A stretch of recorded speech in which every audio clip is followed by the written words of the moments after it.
Test. We're live at Slate Billiard Club. I'm going to go interview these boys. I'll be right there.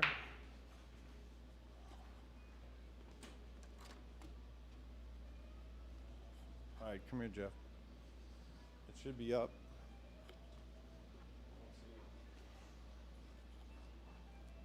Is it on the page?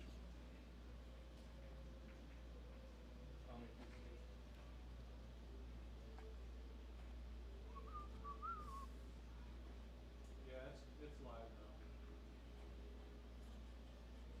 We are live. You guys lagging for the break?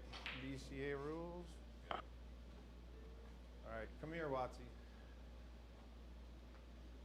Come on, one funny question. That's the camera. Look at the camera. Jeff Watts, say hi. Hello, What kind of cue do you play with? Q-Tech. How long you been playing pool? About 4.5, 5 years. I know you may know a lot of Minnesota players, but what's the question? 9-foot spot shot, $1 million. What Minnesota player shoots it? Oh, I'm sucking up to the commentary box today, Demetrius Gelatis. Fair enough. Come here, Mr. Matt. Same question for you. What kind of cue do you play with? Predator? Long you been playing? 35 years. Just like me. $1 million question. Slate Billiard Club. Mike's pocket on the 9-footer. I'm gonna Spot say shot. Dave O'Keefe. No, give me a real answer. Real answer. Any I'd say Minnesota player. Rob Matson. Probably. Rob Matson. Fair enough. All right, boys, leg it up. Play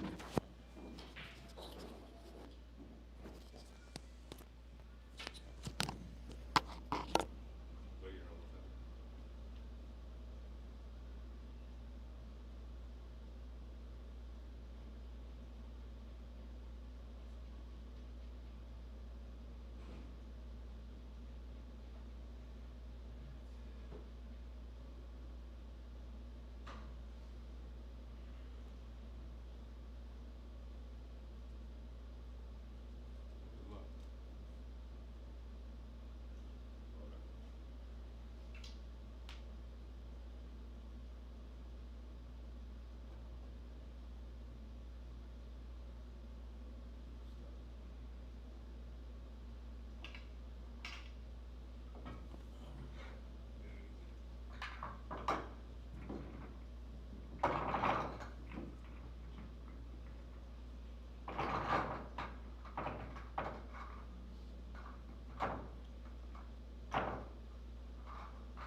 Here we go, ladies and gentlemen. I think I have the desk mic on now. I have Demetrius Gelatis with me. How's it going, Dave? Pretty good.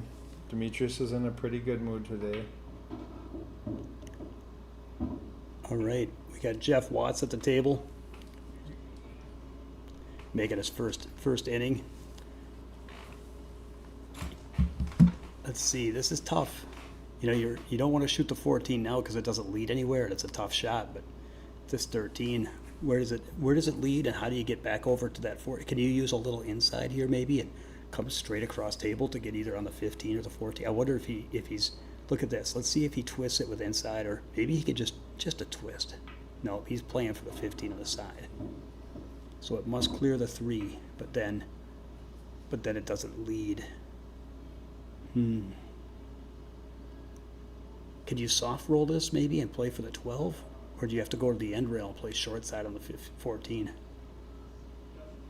Oh man, I feel like, why am I nervous? I'm at the commentary. Nothing bad can happen to me. It's pretty tight, looking tight. Oh, it's like a snooker pocket. Oh, look at this. He was able to play it. What a shot. Well, you couldn't hit him any better, but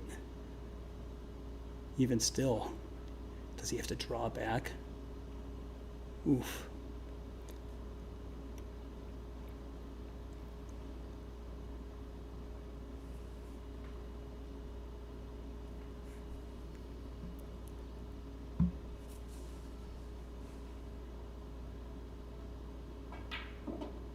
Yeah, what a shot.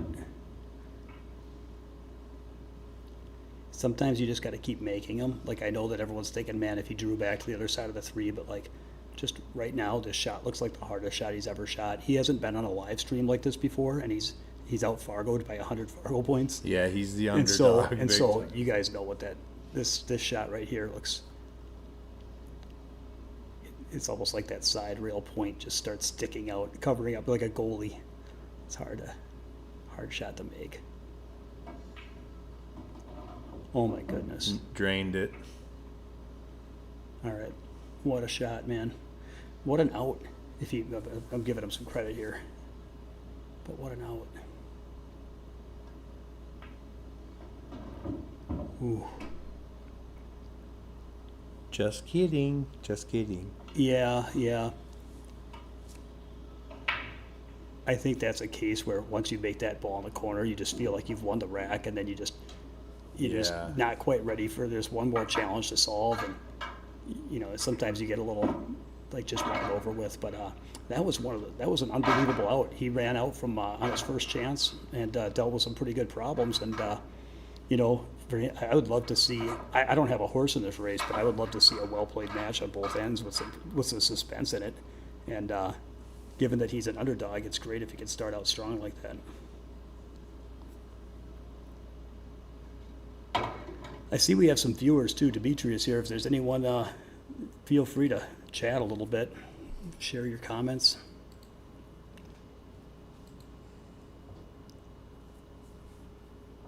What a great setup, Dave. Nicely done. Come on, Watts. We got to get the break working today.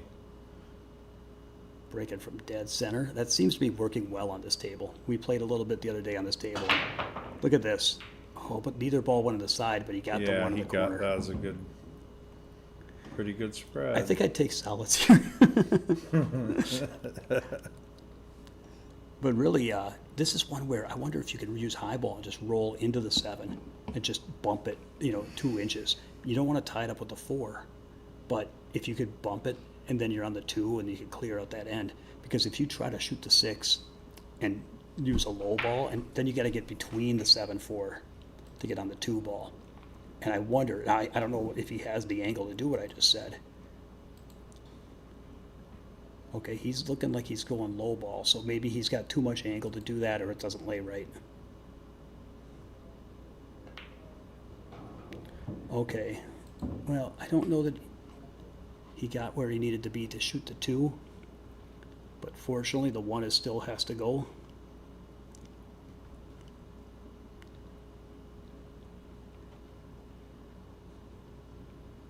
Yeah, it's a funny game, 8 ball, because,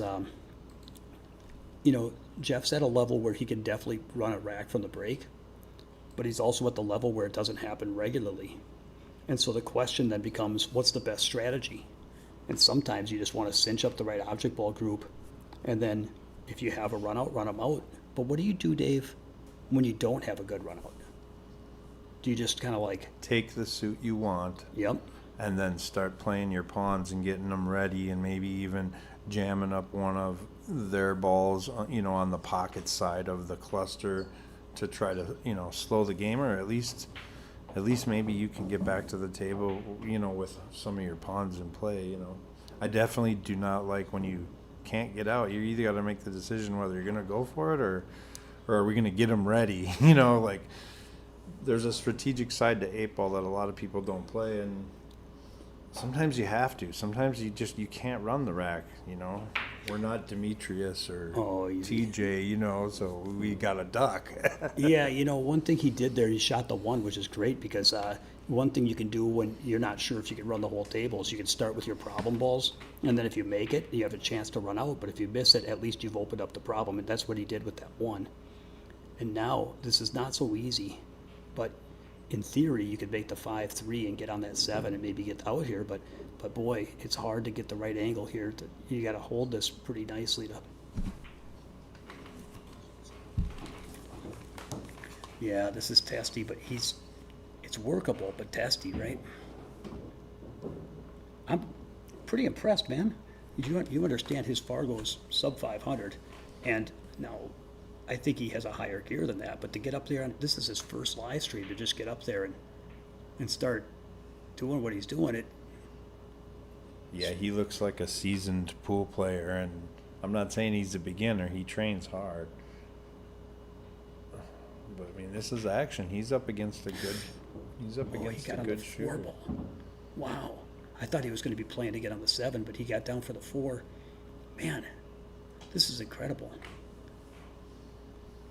Now, how do you get back on the 7 though? I wonder. You know what? You know what's a cool shot? What if you used a stun left and tried to bring the cue ball right at the 12?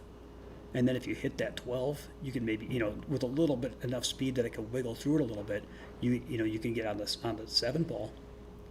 And if by some stretch you hit the 7, you might even get the 2. But I think you could bring this cue ball right at the 12, because otherwise, if you just roll this in softly, it's really hard to get back on that 7, isn't it?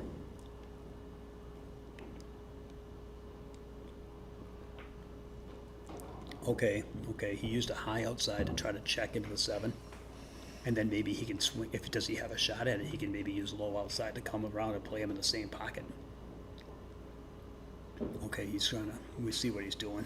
Yeah, if I go up here where Watts is going, I like to get between the 10 and the 11, so I'll be shooting the 8 in the lower right, Let's see, because he's got to get it up here. Go ball. I don't know. It looks pretty straight. Well, I don't know if he can even make it. Is that far enough? It's hard. I think he can make it, but not enough to travel the cue ball as well, maybe. I mean, should we? We'll know pretty quick, Dave, based on what he's doing. We don't need to.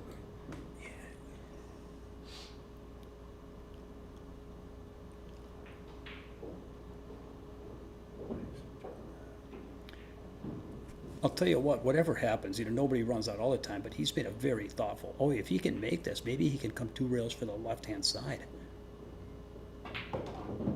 Oh, don't catch the point. Oh, no. You know what, if that had cleared the point and ran into the 15, he was like a half an inch from being the best run out of his life, except for the last run out.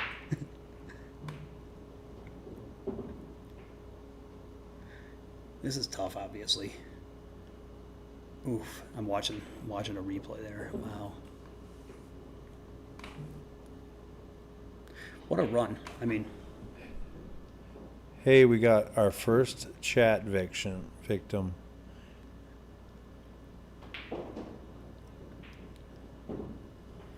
yeah. Can he play the 8 off the 10? Or obviously he can hit the 8. Is he playing it off the 12?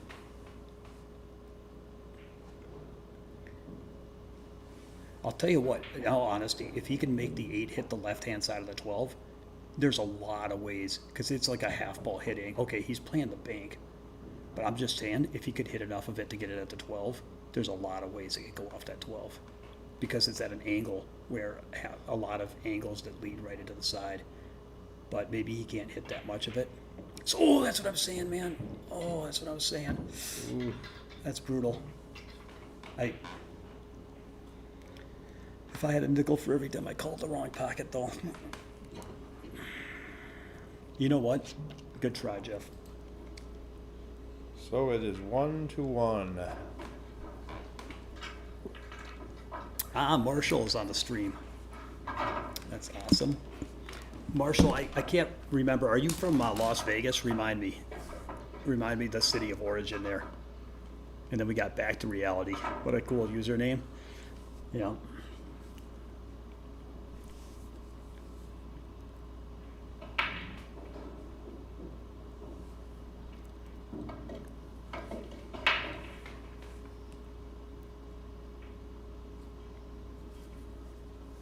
You know, you can't really feel bad if you're Jeff, because you got to feel good about how you're playing right now. Yeah, he's hitting them good. Shake it off, Jeff. All right.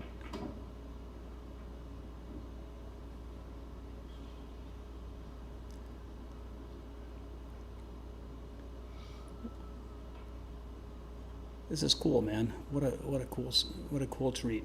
So we've got stripes or solids. You know, I can't tell if the 5 passes the 11. I kind of like solids because then everything's open.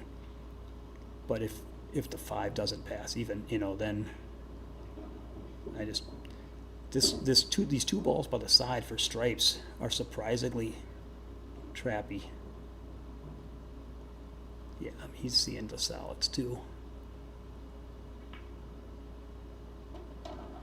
Okay, good opener.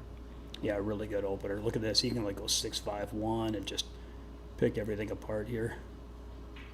And then, is it going to be tough getting on the 8 at the end of the rack? You know, I wonder if there's ever a world in which you push the 14 out of there. If if you happen to get an angle when you're shooting the 6 or something, or I don't know, probably not. You're probably just going to have to work around it. I guess I'm always greedy.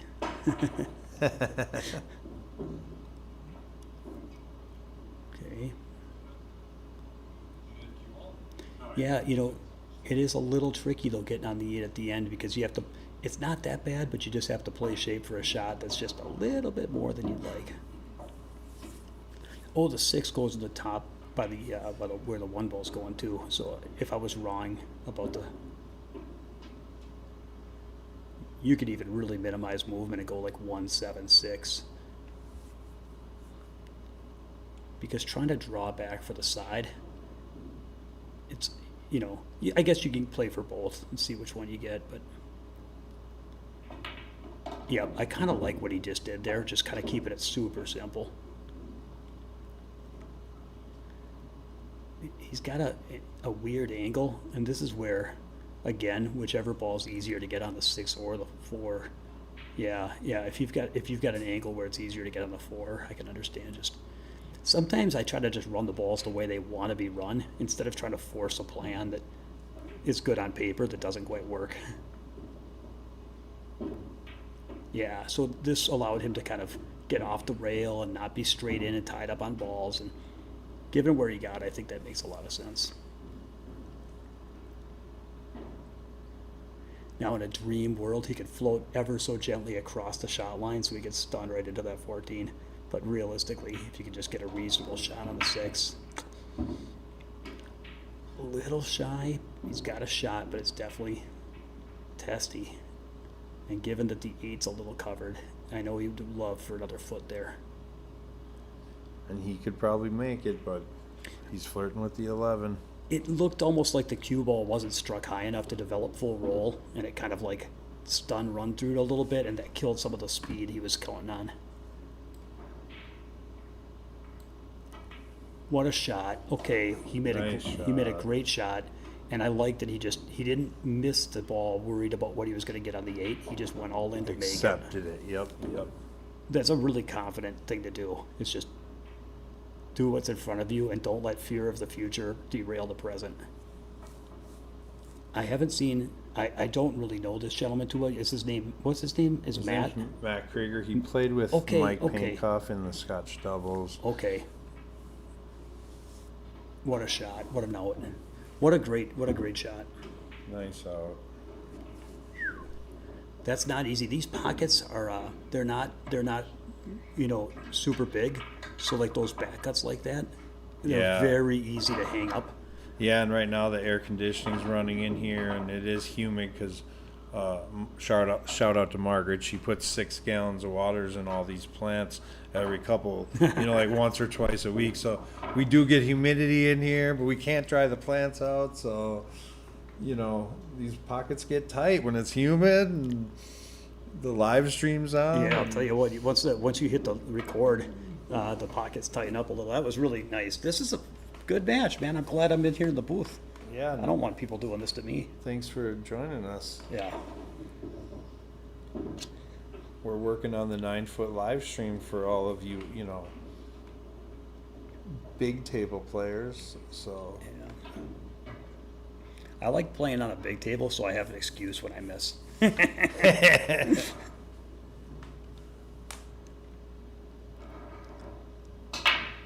Oh, it's winter breaks. I'm sorry, I must have missed that. I didn't realize. Yep, winter breaks. And that was off the break too. This is Yep, race to 11. boy. This is okay. So let's now. So the 6 for solids is completely covered, but everything else is open.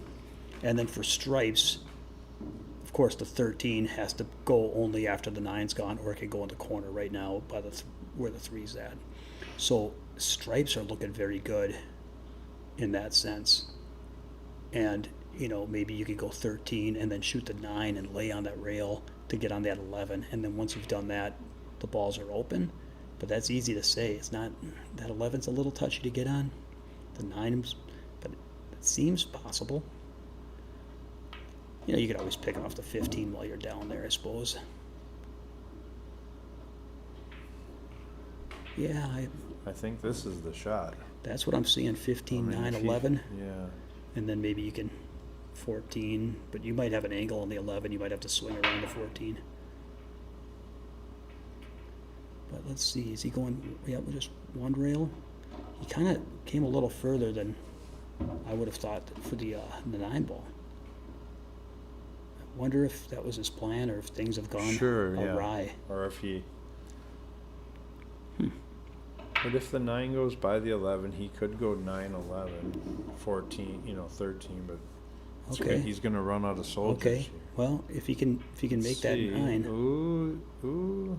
Well, this is an awkward bridge, and I don't care what size the table is. When you're wedged on the point, Gosh. I think he's either got to shoot the 7 or the combination. And I'll tell you, when you're jacked up off the point like that, Tough spot coming to the table after you were about to go up 2-0, and then the guy, finishes the rack and breaks and runs one. it's just an awkward bridge. It's a really awkward bridge. But he does have good shot. I mean, the 6 is tough if he can get going, but the 1 might be able to help with that.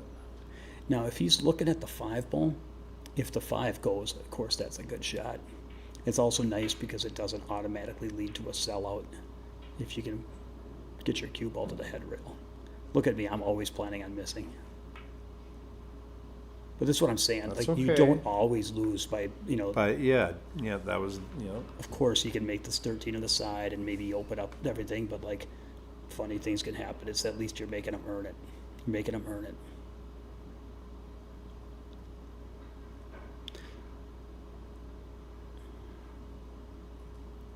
Sometimes just the percentages, man, little things like that, making your man earn it if you miss instead of selling that out.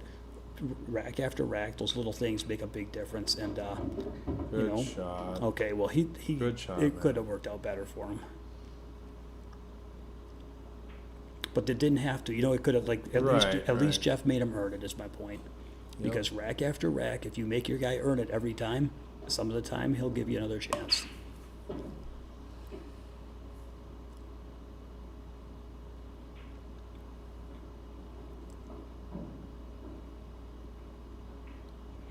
He still has to get from the 11 to the 9. I think he can spread between the 6-9. And you know, even if you scrape the 9 going by, you usually come up with a shot at it, but it's a little bit of a tight window. And you know, sometimes if you catch the wrong part of the pocket, okay, he hit that really good, but that's one of those, if you catch the wrong part of the pocket, it can get away from you. Yeah, he's right on that rail. He might have to go around it, huh? Or you could draw back into the 1 maybe, because it looks like he was trying to play short side and he just got a little more angle on this ball than he wanted. So he's either go forward around, come back into the 1, or try to kick the 8 some I think I'm going forward, I think, for sure. I think I'd go to the 1. I like what he just nice did. shot, yeah. Yeah. Like draw towards the It, wall. yeah, you could probably do it either way, but that seems pretty. Man, is that another one? He's putting together a little package here. Has there been any? How many matches have been played, and what has been like the high run in terms of racks? Because this seems like We actually have only had a couple of packages run. I seen a 2-pack run. Andy Schlosinger put up like a 2-pack and a half, and then I think like another 2-pack later in the match to sneak one out on Sam Howell. I'm not sure how Kennedy did today. She won 11-5. Not sure if it was a grind match or if anybody ran there. Ryan Janikowski live streamed that. We are having 2 more live stream matches this Saturday. One is Chris Saprell playing Dan Larson. They're going to be the 2 o'clock. I think they're the 2 o'clock match, and then the 6 o'clock match is going to be Frank Balazzi. So tune into that. We're still testing. We're not to the money matches yet, but I think we got the equipment working pretty good. I flip-flopped the camera, so the view here on the end, the players that are right-handed are still right-handed. I mean, look at that. so here's the break. Let's see. Well, he just broke and ran 2, He's on a run here. and he made the 9, and the balls spread pretty well. Wow. That's a pretty Okay, good we've got break. Does he start with a 3-ball combo and run out the solids? Oh my goodness. Right? I mean, it's yeah. I Oh mean, my goodness. Are we going to see our first 3-ball combo of the set?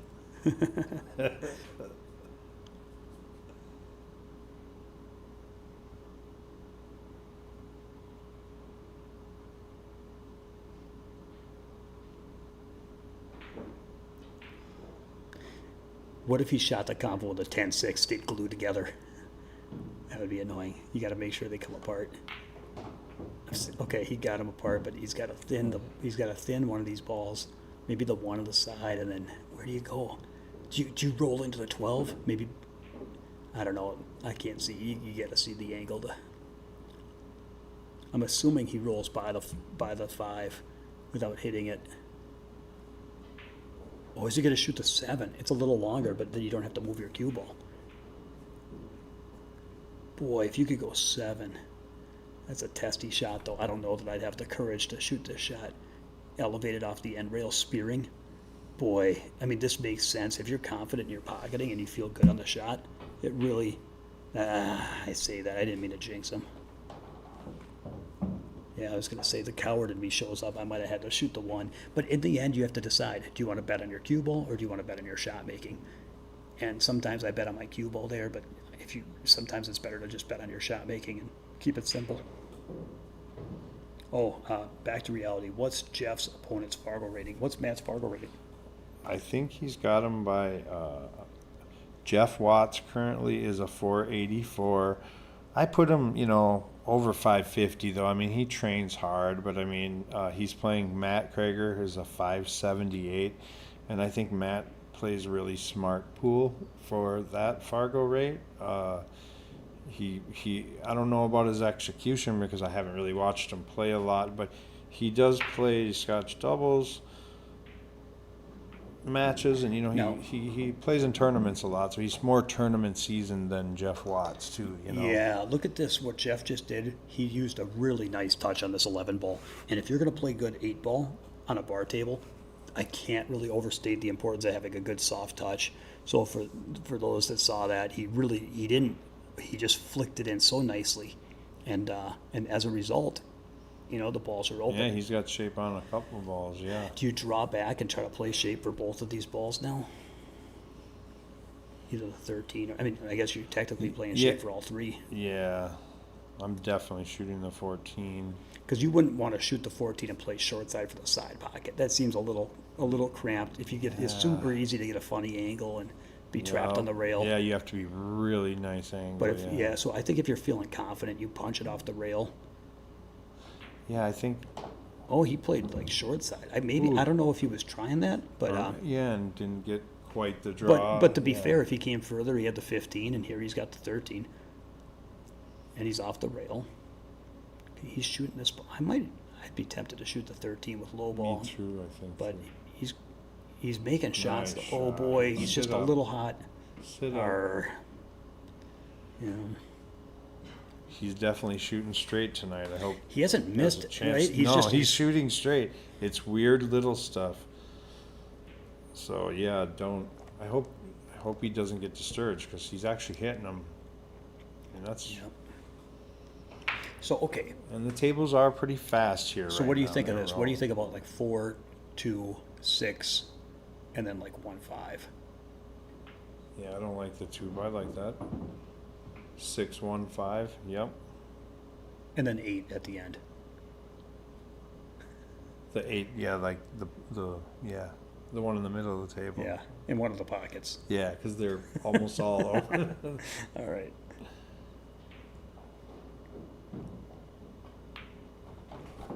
He had a little outside on that to bring it back, but look at, he overran. He's okay. Oh, yeah. I'll tell you what, though, 3 more inches, it would have been sweaty, but Oh, this is fine. He could always go to the 1 ball if he needs to, yeah. which I think might make sense. Bar table player puts a little outside on the 6 ball. Oh, he's switching balls. Yeah, on I us. like this. Just, Shape for both of them again. yeah. And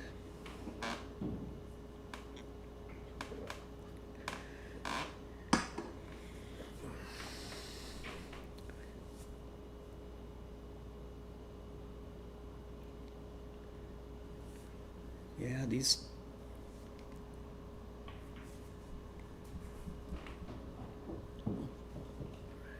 Okay, he hit that ball well. He went back and forth. He made sure he's got a good shot at the 5, and now I think he's going to have to stun it a couple rails and play the 8. It's like a last pocket. Stun it Stun to it the with a chalk. tip of and- right. Yeah, stun it to the second diamond with a tip of right. But he's going to roll. No. I mean, because slow rolling this ball, I guess if you can, I mean, if you're thick enough to slow roll it and stay above the 13 or whatever, that's fine. Okay. I'm just worried about that. That Yeah. really happens. And I'm not picking on Matt. Matt, if you watch this, I'm not picking on you. I've seen, trust me, I've seen world-class players, the funny story, 2 hill matches in a row, I saw a really strong player miss that same shot the same way. It's not a you thing. It's just when you're trying to hold the cue ball, there's a tendency to want to steer and hit a little thick. Plus, you got like that maximum cut-induced throw with a soft roll half ball hit. So anyway, if it definitely, based on where the ball stopped, it was definitely a reasonable way to play it. He just missed a shot. All right, that's a bummer. Yeah, that's a bummer. And it's hard to get safe with the 5 sitting in front of the pocket. And it's a big scratch off the 10. Yep, slippery game, this 8 ball. I guess you just call it in the corner and try to play with the speed where, I mean, that's a good shot, you know. Yeah, that's. That's just what are you going to do? Obviously, he's at a losing spot at that point. All right. I think that Matt will not make the same mistake. I think he will cut this ball into the side pocket. Ooh, come on. He's just teasing. He's just teasing. Just kidding.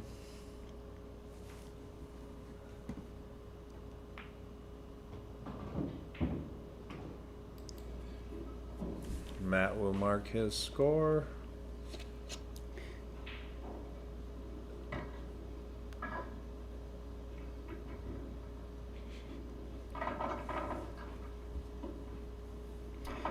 Yeah, I don't really know that, you know, obviously Jeff made an error to get behind the 8 ball, but like, it's the kind of error that, I mean, he's got to go 2 rails. He's crossing his line of position. He doesn't want to leave himself on the side rail table length with a back cut, so he's trying to make sure he gets off the rail. And, you know, those, it's a tough game, man. It's a tough game. It wasn't a careless mistake, and it was just.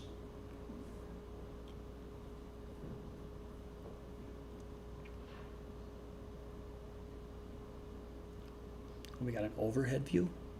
This isn't a bad view to see the break shot from. You should see the ball. Okay.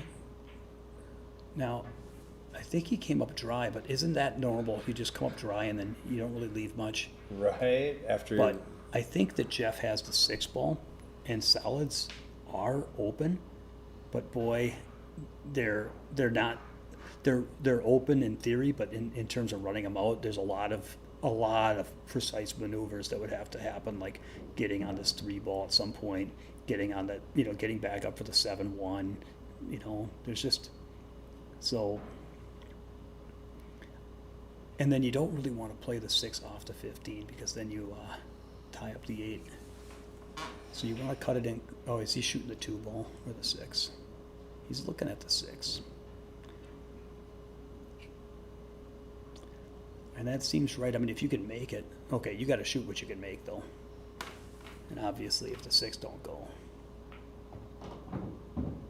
Now the 3 at the side, it's tough when you get welded on the rail. It's not always going right.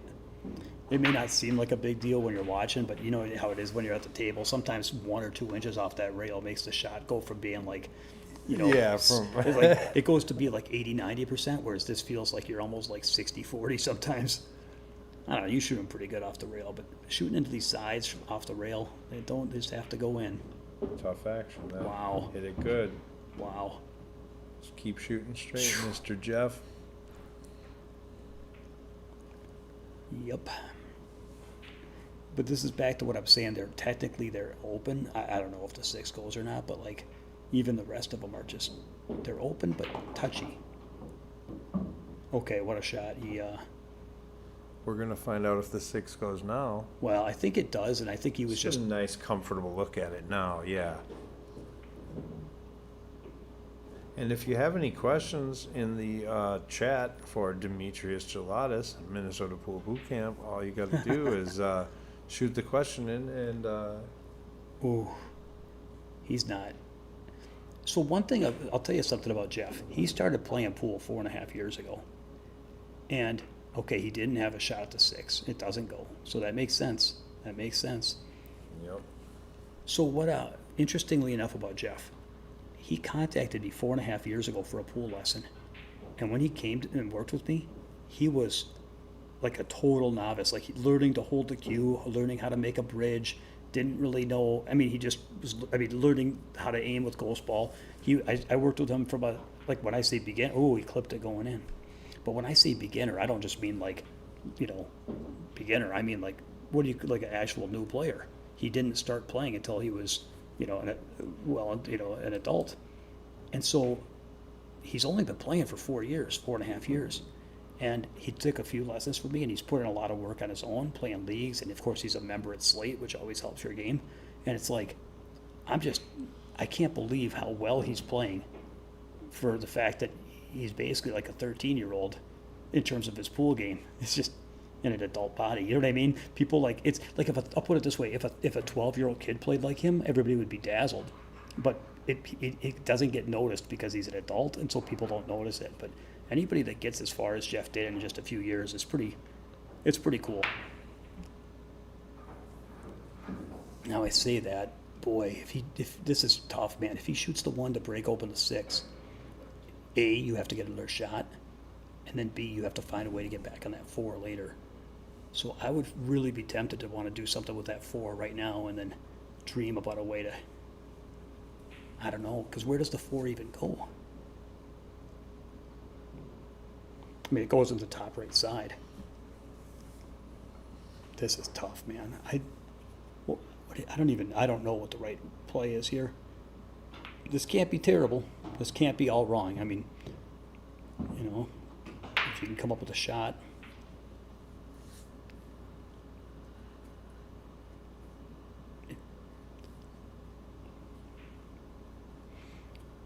It's a hard rack to run out even with ball in hand. That's all I know. I didn't know exactly what my plan would have been at that point when he shot. I still wasn't sure. It's like shooting the 4 was a dead end, but shooting that was kind of a dead end, and it's Yeah. hard to see a road to running out sometimes. But okay, let's see what he does. He still has control of the table. Let's see if he just like ties something up or. Okay. I think he was trying to shoot the 6 underneath that stripe in the lower right. Mm-hmm. Kind of get it up under there and maybe block the 14 Or the 12, yeah, one of the two, yeah. Yeah, just tuck it in. But even still, like either one, like the 6 could have tangled up with the 14 the way he shot it. So, Yep, yep. in the end, you have to do something. So just pick what gives you a chance and do it to your best. That's all Yep. you can do. And he's got some cover. Just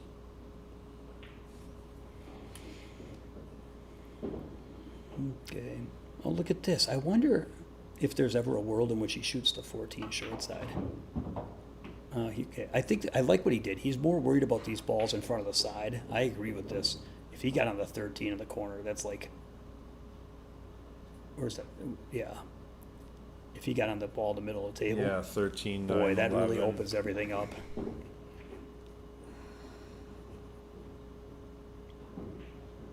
Yeah, he gave himself a lot of outs there.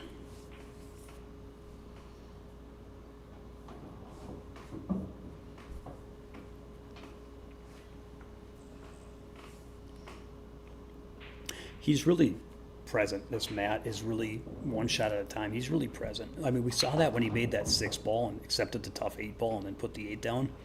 He is not freewheeling, but he's not agonizing. I like his rhythm at the table. He's really connected. It just feels like he was his whole life has been to prepare him for just this exact shot in the corner pocket right now, you know?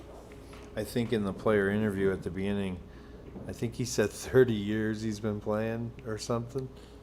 Yeah, 35 years. Yeah, that's enough. Oh, wow. Good shot. Good shot.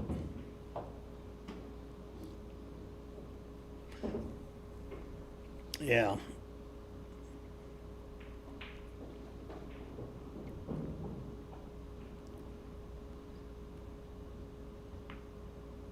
Okay.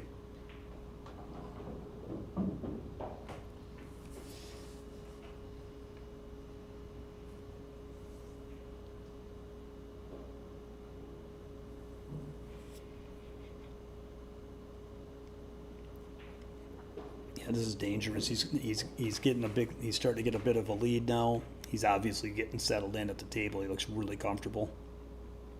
And he doesn't look like he's going to get loose and lose focus. It just looks like he's going to settle into where he's getting real relaxed, and it was real dangerous for Jeff.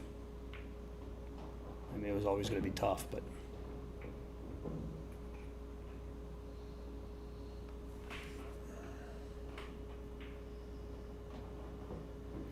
All right.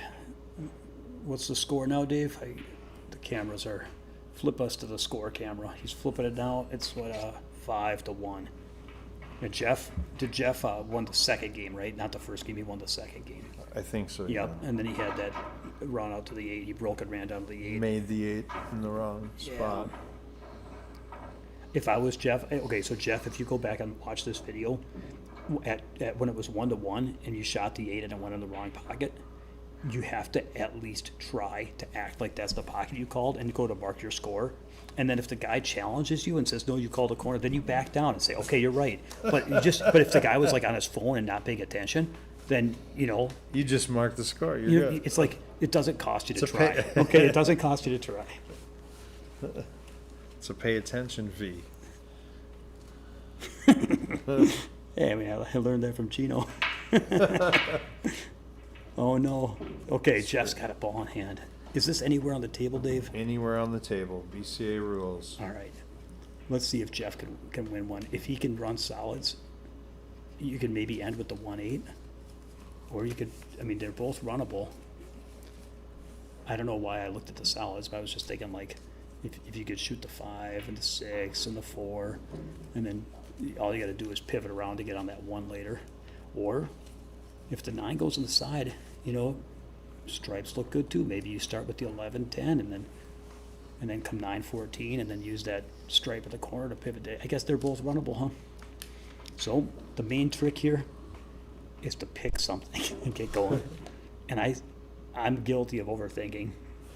And so I sometimes just tell myself that the second best plan executed well always outperforms the best plan executed poorly. So I just give myself permission to pick the second best plan, and then I just start running balls.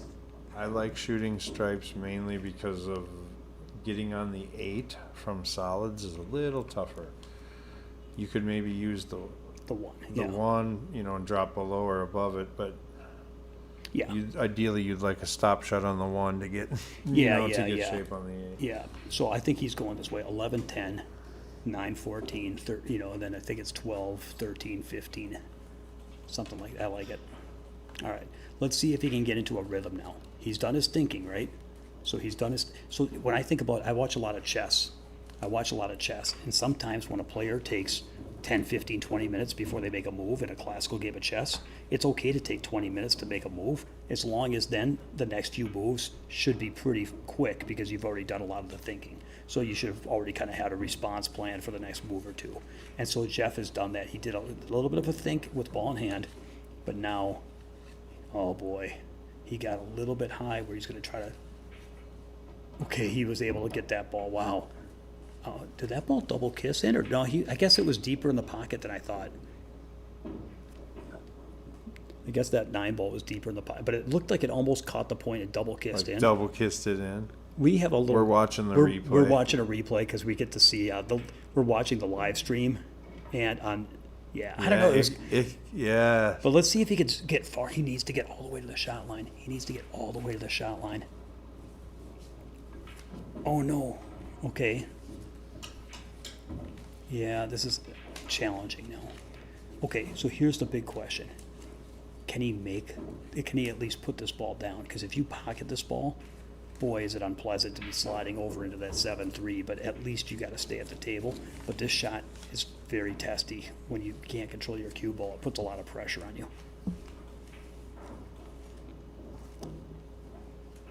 He might even follow into the 8. Or he could shoot this ball in the corner. That's actually a pretty good call if he switches. It's tough to make this one. What a shot. And I mean, I feel bad for him. So he made the shot, man. So many people would miss there because they're unhappy with their shape. This is frustrating for him. I could feel his frustration. But to be fair, that's why getting to the shot line on that ball was important, because in 8 ball, making a lot of these shots, it's about getting yourself shots, and sometimes it's just 8 ball's not always about can you shoot the balls in. Sometimes it's about can you get the cue ball to slide to where it needs to be.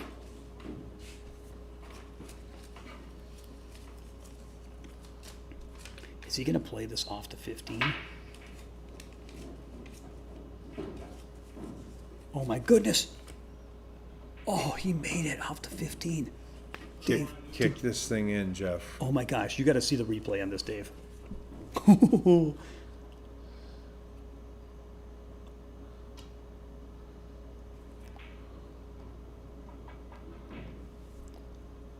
Look at the replay on this thing. Off the 15, nothing but net. He should have cheated the pocket for position. That's okay. Watch him kick it in. He deserves it. Sometimes you just deserve it. Yeah. Oh, man. Well, I'll tell you what we should do. You know what would really just to kind of toy with Matt. We should put together like a highlight reel from this match, and then it's only Jeff's shots. Matt's like, hey man, I won like 11-2. No, Matt, we got it for you. We walked it out.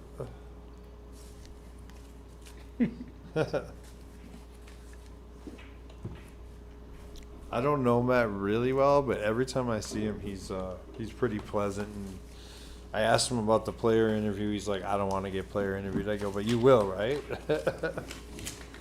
And thanks Joe Parisi for saying the stream's nice. We're working on it. We're getting it dialed in for the money matches. I'll probably have Demetrius back in a week or two, or maybe the mid-July, around the finals, because we're going to be commentating like the final 8 matches in this tournament. This one is more I'm learning what all the buttons do. We're getting all the mics ready. We got a little work on audio. We're gonna change the overhead camera. It's a little bit fuzzy, blurry, you know, because we want to make it as nice as we can with the equipment that's already here, and we're learning how to use it. That's why this is the test stream. I wouldn't bring professionals in until it's ready. You know, that's why we got Demi here. We got a stand-up comedian for the test streams. That's right. Oh, and he knows stuff about pool too. That's the other reason I brought him. All right, so Jeff got a second shot. Let's see if he knows this shot.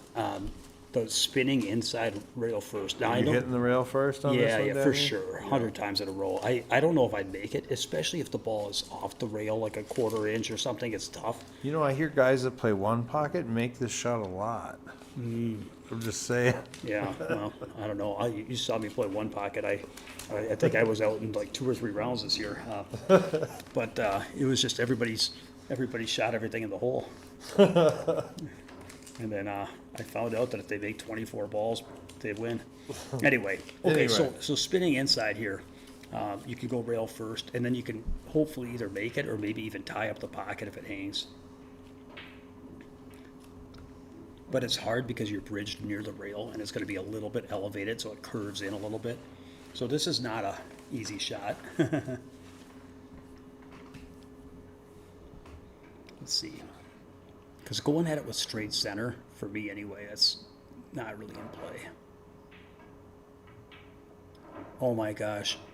Okay, well, at least D8 didn't go in. Yeah, he almost made it. That was close. Yeah, I think he missed it going in and kicked it off the rail, and that's why the cue ball. Yeah, back to reality. He says he knows this shot spit off the rail. Yep. I think the reason he didn't shoot it was because he was elevated off the rail and the bridge. So, he would have so been now like it's like a curving so masse much. thing or something. Yeah. And I think his thinking was that if he chipped it in front of the pocket, then he might block a lot of the pockets too. So that's what you get to do, is you just do your best. To be fair, the big thing that Jeff did is he really needed to hit the kick shot. If he could have hit the kick shot, there was a chance that he could leave the cue ball in the head rail and maybe tie up a pocket, and maybe, and then if Matt did miss, then the ball's not in the middle of the head rail. So I think missing that one rail kick was, I know he was frustrated because he just made a bunch of trick shots and, made the carom shot, and he was just getting a little, but like sometimes you got to just look back, and that was a costly miss on the kick shot to just give your guy ball in hand instead of making him play off the head rail with the 15 in play. Okay, Jeff. So now you can play the 15 in the pocket that the 5 is sitting in front of at pocket speed. Here's your one pocket shot, Dave. Well, and you got to give props out to Jeff. He's only one of the 400 Fargo players in this tournament. And a lot of players nowadays, they all want to play, in tournaments where they're the favorite, like within 10 points of the Fargo. And I know you made a comment about that. And I appreciate all these guys, man. Sometimes you just got to step up and trust, like, your practice. And Jeff does practice a lot. I see him at Slate a lot on Saturday mornings, hitting balls by himself for 2 hours. So he's definitely Oh no, look at this. He drained it. trying to learn the sport. Dude, I'm sorry. He can bank and block this one. Wow. Yep. Stay calm. Take an extra second here because I think I'm I'm telling you, think He's about the banking highlight to the reel. side, Think about right? the highlight reel we could have the for Jeff. highlight reel from that. No, don't go twice. Oh no. Oh no.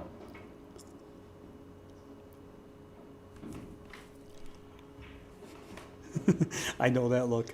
He's like, he's like, that's the look that you have when you want to punch a baby. And you're just like, Oh man. oh.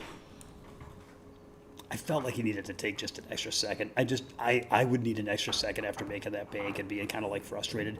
I think he Yeah. could have legged it cross-side and played the cue ball right on the end rail and just, instead of firing at it, I think he could have just legged at it, and then maybe it blocks the 7 and he's, got the cue ball glued on the head rail. But, I mean, obviously, if you miss, you figure you're going to lose the game. I'm not saying you have a lot of defense. It just felt like it was a little emotional. Same with that kick shot when he missed a kick on the 15. There's times when you have to know that you're frustrated and you just, need to take an extra second. Ooh, he's switching to second ball here. Jeff's done so many things right. It's frustrating when you do like 90% of the work and you don't get credit for the rack. Oh no. So now Jeff comes to the table with this. This is frustrating, man. This is where I might even take a bathroom break. I mean, you're down like, what is it, Yeah. 6-1 or 7-1? Yep. What's the score now? 6-1? 6-1, yeah. So you're down 6-1. Let's double check. You've made it. You've 6-1. almost won a few racks. Some things have gone wrong, and now you're facing this. Like, what do you even do? This is just like you just want to. Right now, you want to hit the 2 ball in the corner so hard it breaks open all the other balls in one shot. That's how you're feeling right now. If he makes this ball, that's kind of a miracle because. And yes, Marshall, I did player interviews before the match, so after the match, go to the beginning and tune in. I haven't really dialed in. I got like 20 questions. I usually ask them 2 or 3. It's kind of fun. Some of them like it, some of them don't. I like it, so we're doing it.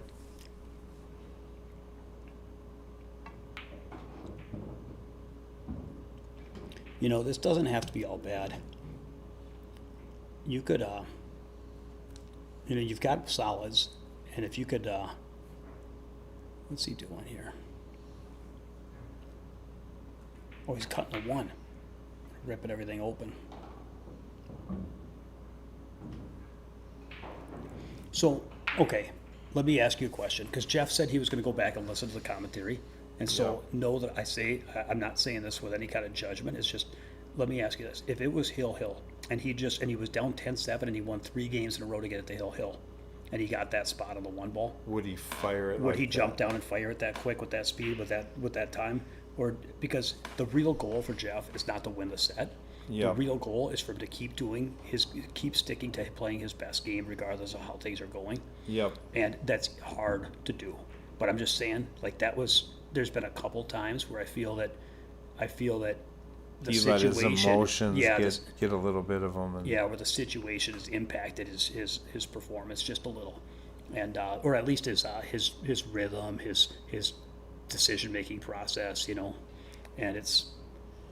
Well, It's Matt's hard. a seasoned player, but if Jeff would have gone up 2-0 on him, maybe Jeff would have had a different, a more a better outlook on the match. But I just don't think Matt would falter, even if he was behind 2 or 3-0. He's been in so many tournaments. Like, I think this is good for Jeff to get the experience of it. Yeah, this is by far, it's everybody looks bad when they're way out of their comfort zone, and I'm not saying Jeff is. He's out of his experience zone for sure, and he's playing in a $265 buy-in tournament against a higher rated player, and it's his first time on a live stream, and it's like, boy. So in the end, you got to just get in the ring and put yourself in these spots, and then. You raise the pressure, and then until if you never play in a spot where you break down, then you're not pushing yourself enough. And so Jeff, up until this moment, has been playing just phenomenal. This rack, I even told you, like the reason I said I would take a bathroom break is because I know how I would feel in his spot, me and too. I would need to walk away from the table and just Yes. regroup because he's worked so hard and does so many things well and just come up just a hair short. And so it's been frustrating. And so I would know that I need to regroup and just be like, okay, what do I do now? And I just have to commit to just keep on doing what I'm doing and just. Yeah. He's had some stuff he's had to walk off. I mean, honestly, he's had a couple of unfortunate breaks and a couple of near misses, and it's a lot sometimes to have to deal with.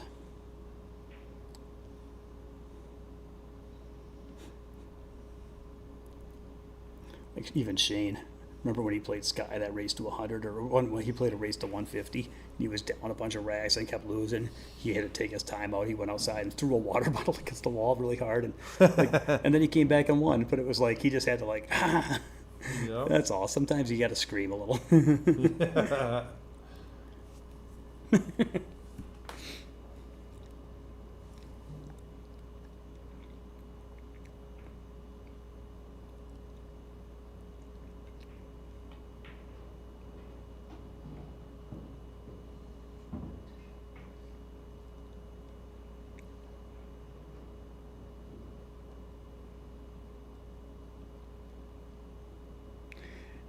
Yeah, Dave. I know that I'm not running this tournament. Good shot, good shot. He's just steady, man. That was a tough 2-ball run, by the way. I'm not trying to take away what Matt just did there.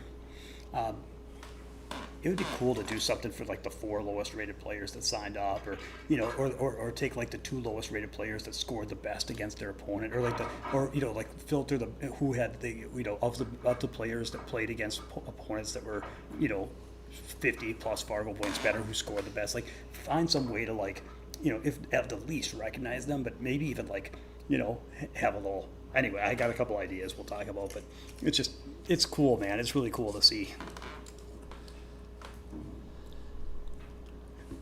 We're watching Subtech. Me at my next match with like 4 water bottles. That's funny. Get a case of water, Sorvek, and throw them against the wall. Yeah. But then you come in and win, so that's okay. Yeah.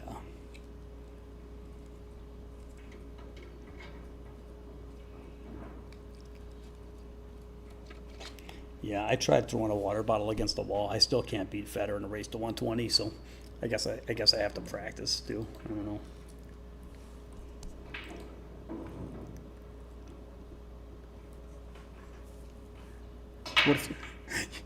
What if you flipped to that view and the cue ball went off the table at the break? I went right at him. Okay, all right, Jeff. Now this is where he's got ball in hand. Let's see if he can just execute his pick another plan like he did. Remember the one where he didn't quite get out, but he executed it, took his time and made a plan and executed. I'd love to see him do that right now. Good. He's taking his time. I like rolling the 13 into the lower right, and then the 10. Oh no. The 10 ball to break the. Ooh, he moved the 1 ball, but it was only 1 ball. And it was with his hand. What if he hit it with the cue ball? Yeah, I wonder if he hit it with the cue ball, but that the be a cue ball foul? wasn't really on the table. I know. Okay. Okay, he so- wants it there. He wants the 1 there. Interesting. And I would be shooting the but if the 13 goes in the lower left, then the ball's Yeah. not a problem. And even then, I might shoot the 6-9 combo with ball in hand. Yeah. But it's okay. It's okay. There's a lot of ways to do it. You might even be able to snap the 15 off the 6. There's a lot of ways to run out.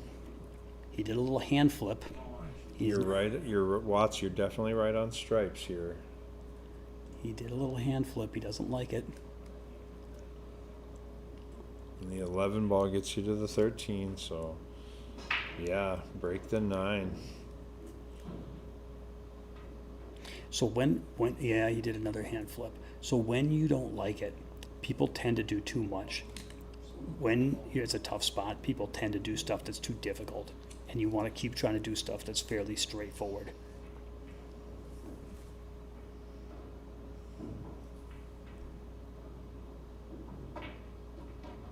Okay. He's got a good angle for the break. Boy, that was a sensible first shot. I like using the 1 ball that you moved for perfect position. That was genius. That was genius, We're playing checkers. He's playing chess. Okay, I think he's got enough of that 9. Dude, he can make the 9 from there.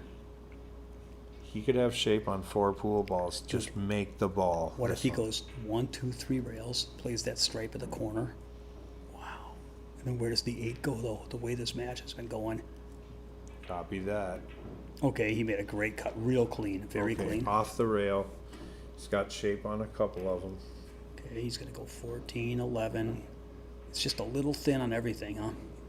I I think he should shoot the 15 and come all the way back for all, because I mean, Does he have that shot? I mean, I know he could do that shot, but it's hard to pull the trigger. You know what I this mean? 14, you can't It's a hold dead it. end, isn't it? Yeah. You're going to be between the 1 and the 2. Yeah, you're right, Dave. Because there's a few ways. I mean, even with shooting the 15, everything, the 14, 11 kind of go everywhere. So Yeah. even if you run into something, I mean, He's got some shots, but he doesn't have good cue ball paths for them. you're right. Because if you shoot the 14, yeah. Unless he draws this and gets the upper right ball by his hand. So I Yeah. think he tried to hold that for the. He might have the 15 at the side, but it's pretty wild, I think I'm still shooting the 15 with a lot of draw and just letting it catch enough. I think you can beat the end rail. Yeah, to the it might end even rail. it might even swing into the 6 and kill for that ball.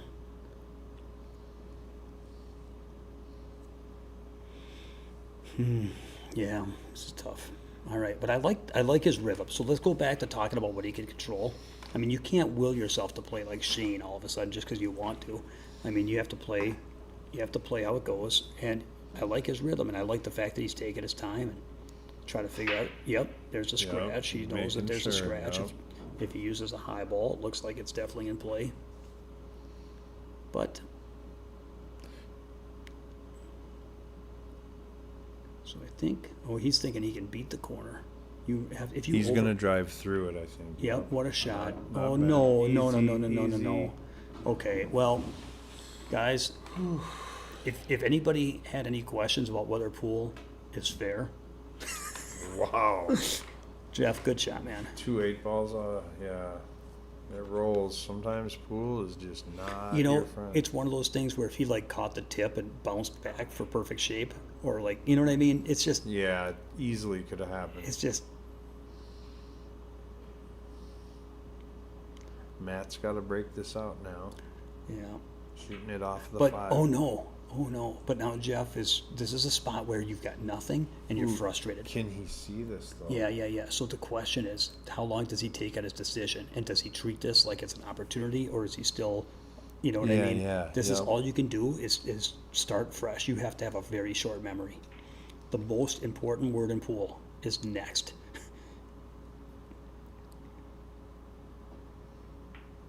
Oh my God. I actually like the shot he shot. He was trying to get the cue ball to the head rail. Yep. And that makes a lot of sense. So I think that, Earl Strickland used to play on this 4-pocketed table that didn't have any side pockets. And if Jeff was competing on that table, he might have won the set like half an hour ago. That stupid side pocket, he's found that side. Oh, You could see when he handed him the ball in hand that his emotion is feeling strong right now. yeah, it'd be hard not to.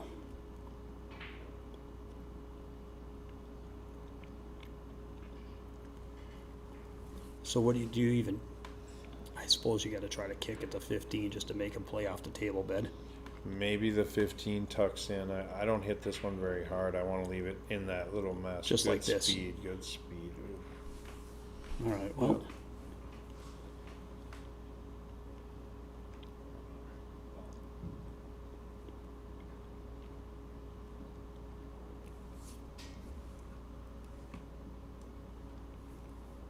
I liked his attempt, man. He made those 2 problem balls, did the breakout, made the 9. He tried to run him out. He just got he actually caught the 9 a little thin and just overran a little bit. He got a little thin on that 14. Otherwise, I think he had a swing. So he's making good decisions. He made his inning count. But now let's see what Matt does. You don't want to lose focus. When a guy when you're playing a guy who's struggling a little bit, the last thing you want to do is give him a free win. So this year, I guess, does that 4 ball, it looks a little awkward, man. It just looks a little bit like you don't get to shoot it. I don't know. Like you have to cut it a little bit more. It's a little, it must go really easy or he wouldn't have played shape for it like this. Yeah, he must be fine here. Okay, but he hit that real thick. That's the right way to play that. But even I think this is not an automatic 3-ball run. If you shoot the 7, you probably have to come back on the far side of the side and have a long shot at the 5. But if you shoot the 5, then you got to get a little feisty right now. Unless you use high inside on the 7 and go 2 rails and get close to it, the 5. But He's drawn. yeah, okay, well that worked out Good pretty shot. well. Pretty well. He's got to do one more of those, middle of the table. So the only, the things that can go wrong is you can let off your stroke, lose your backspin, and kind of come straight across towards the 8, or you can overhit it and come too far and end up with a back cut. But this is fairly slick felt, and I think he can cue low enough to kind of float to the middle here. Or is he going to roll it with outside? Boy. Okay, he tried to use a rolling outside, and he has a reasonable shot. It's right on the border though, and the cue ball difference here would have been, Yeah. it barely got there. He's It got definitely there. on the bottom edge of the So box. when I'm on that 7 ball, guys, when I'm thicker than half ball, okay, let's see the 8 ball cut. He made it. Okay. When I'm thicker than half ball on the 7, I go low ball there. If I'm half ball or thinner, then I'm okay using that rolling outside. But when you're thicker than half ball, I like to use a pure low there.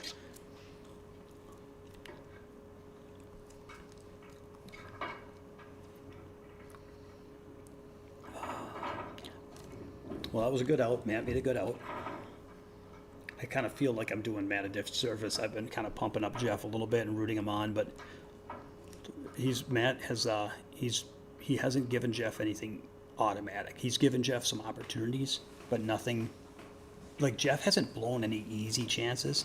He's had Yeah, had when to he earn came it. to the table, he was up against it. So yeah. Matt's making him earn it, and that's what you have to do. So it may look like it's just, oh, Jeff made a couple mistakes and he's, Matt's just cruising. But when a guy looks like he's just cruising, trust me, he's doing a lot of things right to keep it going that way.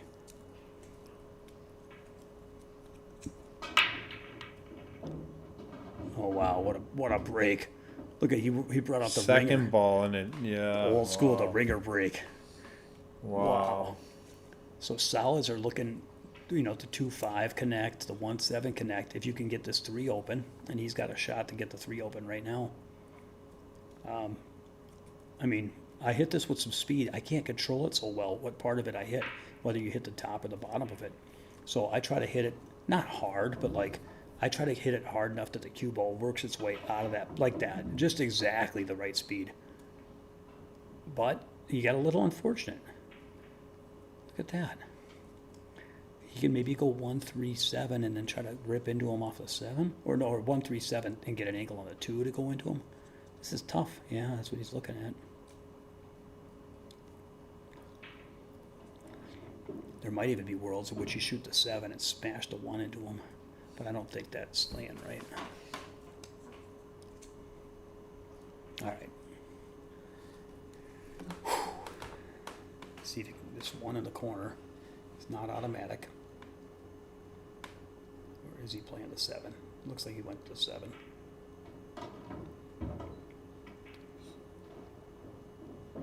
He's got another soldier. Tell you what, this rack. Can he thin the 1 right now and hit that stripe? I mean, I know the 3 ball is probably the ball to shoot, but like, man, I get you. I hear you clucking big chicken. gosh, no English, just center ball, go all in to make it. I mean, Yeah, if you could cut the 1 from right now, I think that's right. You're right. But he's getting I mean, I'm all about my he's, safety. you know what? He's going to get better on it. I That's the think thing. that- I think he actually has enough room that he can get even better on the 1. And I think he did. So if you're shooting the 1 here, are you trying to hit the 5 or are you trying to hit the 11? I think I'm trying to hit the 11 myself. But it's not easy because if I probably hit, it'd be nice to hit the 11 where the 11 even catches the 5 and you don't hit it absolutely full.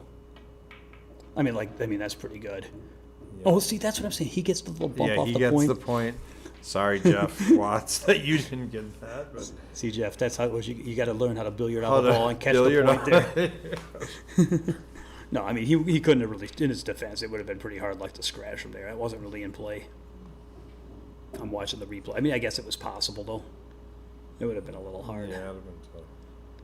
So now this is still one last tricky. I think you can draw to the, oh, no, this is much better, thin in this 5. Yeah. Let's see his speed control. See if he uses a short swing. Yes, he took a real short swing at it. But he caught it thin. You know what? He used the right speed, but he caught it thin in the extra pocket. thin, and And that's unbelievable, but it just speeds up the cue ball so much.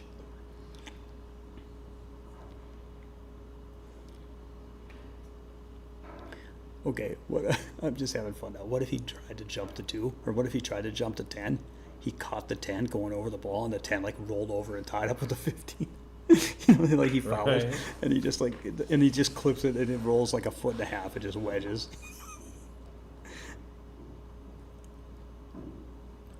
Yeah, and I recorded myself answer to Sorvek. I recorded myself and watched it back, and it's painful to watch yourself play pool, but you learn so much because it's etched in your memory, of the what not to do, and even some of the stuff you do really good, like holding still, and once you have that calm behind the hand, and you get down for your shot, least moving parts. It almost The did what I best. said. It almost did what I said. Did he? Oh, did He it? clipped the 10, and the 10 was rolling over, but he clipped it a little bit too much. All right. Okay, big moment.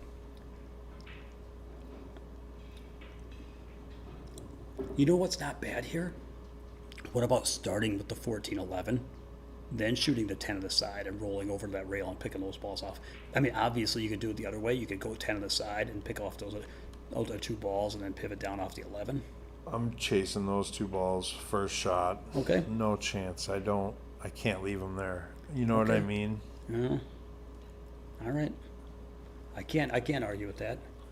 I mean, the 14 is obviously the ball that's frozen to that side rail, the upper right.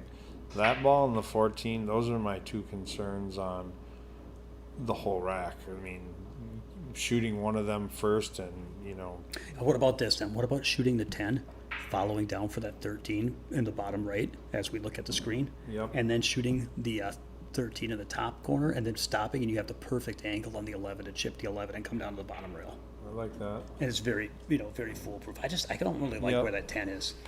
I think that 10. 10's in no man's land. You can you're kind of right. float. I think going forward and playing that 10 first and then picking off these 2 balls. And People think But because I'm like totally- the 10's in the middle of the table, it's the easiest ball, but it's not. There's no breaks next to this it. is a big angle. This is a big angle. I mean, it's just a little bit of a big angle. I actually liked that pattern that he was going to shoot. Yep. It was just, I think he was going 14-10, but then between the 2 I balls. think I like- would have been a little bit fuller and gone 14, 11, 10, doing, but it's okay. Let's see what Matt can do. On Yeah, that ball's on the wrong side to be like following it in. You'd have to hit it good. It's frozen to the one pocket. So he's looking at a cross bank, is what Matt's Ooh. measuring up right now. That's a cool shot. He plays with Mike Pankoff. It's straight in though. When the 2 ball aligns with the pocket, it's usually a double kiss like that. Hey, what's going on, Chris? You and Chris are the owners here at Slate, so it's cool. Thank you. Good to see you, Chris. Virtually, when I say see you, I mean read you virtually. Chris is tuning in from Las Vegas. Oh yeah, Yep. maybe you should meet up with Marshall Demos out there. I don't know if I said Well- Marshall Demos. I'm sorry, I don't know. Chris is not having not having fun, but he's on a work trip. Oh, So it's a business trip. that's right. Oh no. Well.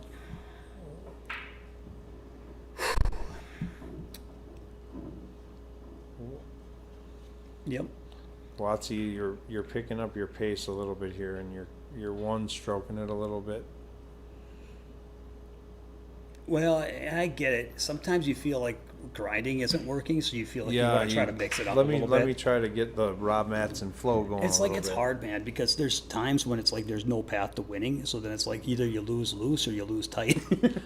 Yeah. I've been there. I mean, Dave, you saw me play in the Super Billiard Expo, and you saw my last match in the pro event. Like I played so tight, and it was like, you're up there fighting and you're trying your hardest and you're doing a lot of things right, and it's just not enough. It's just the just not gonna pool work. gods are just not. And then it's you get a not couple happening. bad rolls, and then you make a couple bad shots, and it's just like, Yep. and then your opponent's, feeling excited because everything's going their way, and it's like, you don't win. You don't always get to play good. You don't always get to win. That still hurts though. That goddamn match.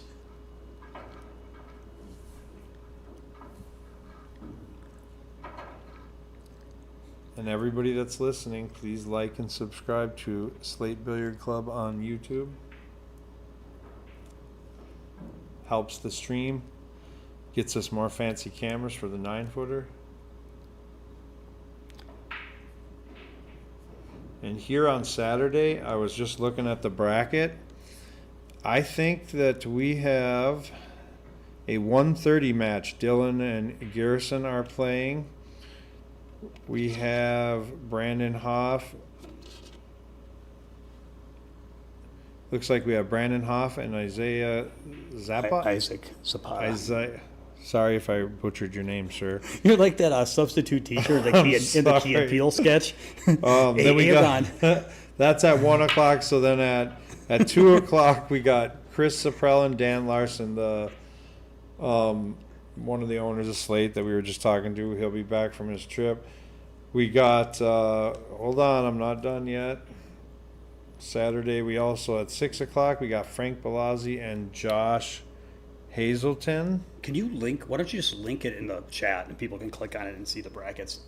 That'd be pretty cool. If I knew how to link it in the bracket, that would be awesome. All right. But the computer nerd isn't here today. Is it the copy or the paste function that's throwing you off here? I don't know. The bracket is on Facebook on Slate Billiard Club. Okay, let's go back to this match. I feel like Matt's been a little bit. He's not getting the credit he deserves for the set he's playing. He got on this. Matt's Mr. Smooth today. I'll tell you right now. He's not doing really much fancy. He's staying in line. He's staying calm. His rhythm is pretty good. Yeah, and he's found a way to do just enough things right to keep his man smothered. So let's see. This is the big shot here. One of them. I like what he did. I really like what he did. He saw that getting on the 5 was a dead end, so he just ripped it out of there and said, "I'll take none of the 5 ball. I'll take something else, please." And if you're not reading the chat, the break was a flock of birds all flying to the right side. Yeah, soft text says it was like a flock of birds. That's an interesting way to put it. That's like that, you know how when geese fly, they fly in a V formation? But did you know that one side of the V is always longer than the other? Did you know that? Do you know why? Why that is, Demi? Do you know? Because there's more geese on that side. There's more geese on the other side. Okay, let's see what he does. So he's shooting the 1 on the side. He's going to play short side on the 6. Yep. Oh, no. You know what he did there? He was worried that he was going to follow too close to the 6 ball. So he tried to cheat the pocket to get more angle. So that what you need to do there instead is hit center pocket and just cue a little lower and stun run through the ball to widen that cue ball's angle. Anyway, easy to say from here. Everybody's a genius in the booth.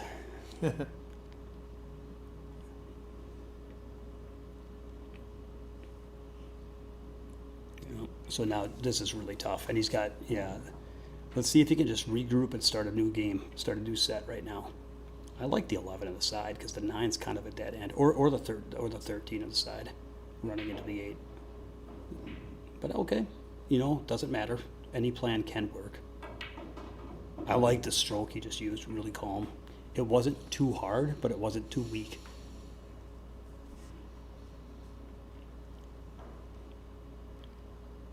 Okay, is he going to go like 11, 12 and try to get on that 12 next, I think, and then maybe slide over for the 15? I think that's his plan. Well, look at this. He might even, I don't know if there's any world in which I suppose you could even shoot the 10 now. It's kind of a safe shot, but I like what he's looking at. This was, I think, his original plan.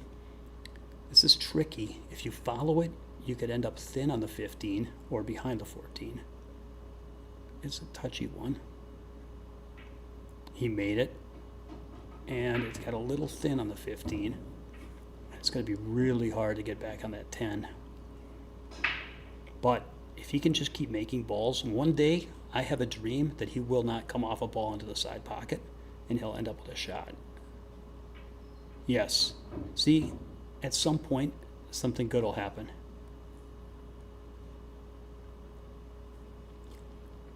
Is there ever a world where you'd go into this 10 ball? I mean, just a little. I mean, even if you hit the 10 ball and it banked out, you could have the 14 or the 10. So I love when you can get shape on 2 balls possibly. Because it's a hard ball to get on. It's a hard ball to make. Now, if he doesn't, if he has to try to hit the window, looks like he's following. Yeah, is he going to try to hit the window?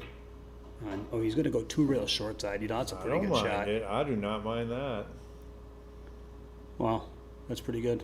That's a pretty good shot. He looks different, man. He has a little bit smidge of tempo to No. him now. He's looking at going forward for the side. I like that too. I mean, you can hold for the corner, but it's touchy, man, because you don't want to get hooked, but you don't want to. You don't want to be, yeah. So I actually kind of like going forward for the side here, I think. But the main thing is to see if you can make this damn thing. What a smooth stroke. That looked good. This is the same shot he had on his very first shot of the set. The very first run of the set, he had this shot down the rail. That was the game he won, where he ended up thin on that 8 and kind of went towards the corner a little bit. See if he could do it one more time for old time's sake. Pretty tough. You know what it was? I think he needed a twist of inside to avoid getting hooked or running into the 8, and I think it was just tough. Let's see the replay. Maybe I'm wrong, but I feel like he was twisting it just a little. Anyway, it's a tough shot. When you're down 3,000 to 1. Feels impossible. So Jeff, I just want you to know this is not a you thing. Everybody's been here. This is the price of being a competitor. Good shot. Can he hold for the 5? I think so. I always say one of them always works. Either you're full enough to hold or you've got enough angle to slide over on the other side of the 8. One of them is always in play.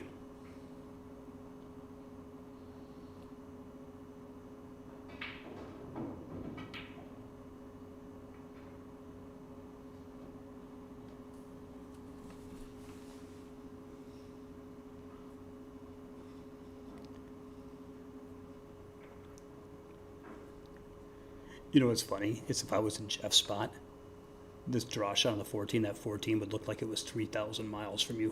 Like it's the hardest. Don't dig too low. Just, yeah. Oh, I know what's going to, it's like I know what's going to happen because I've been there, guys. I know what's going to happen because I've been there. I know, I'm sorry. It's like I know how it goes. It's the trick there is to not dig maximum low. You go medium low with a medium firm stroke and just trust that your speed and your swing will move the ball.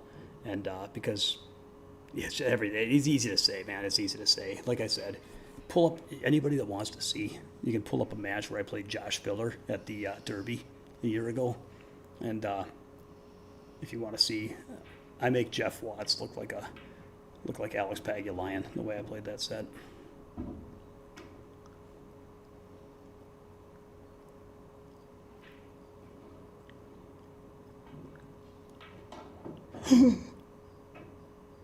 Okay, well.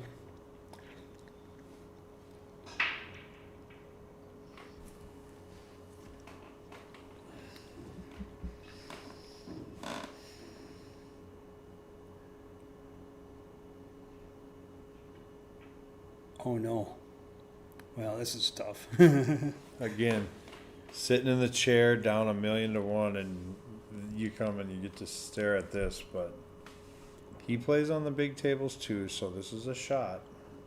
I think you got to be a shooter here.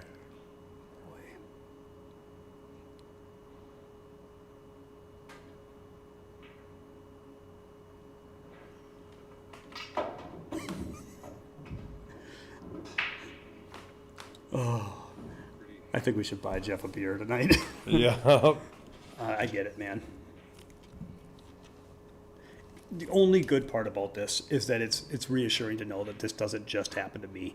And so anybody that thinks I'm a good player, let me tell you, I feel like this all the time. Basically, my pool career is one long session where I feel helpless, and then sometimes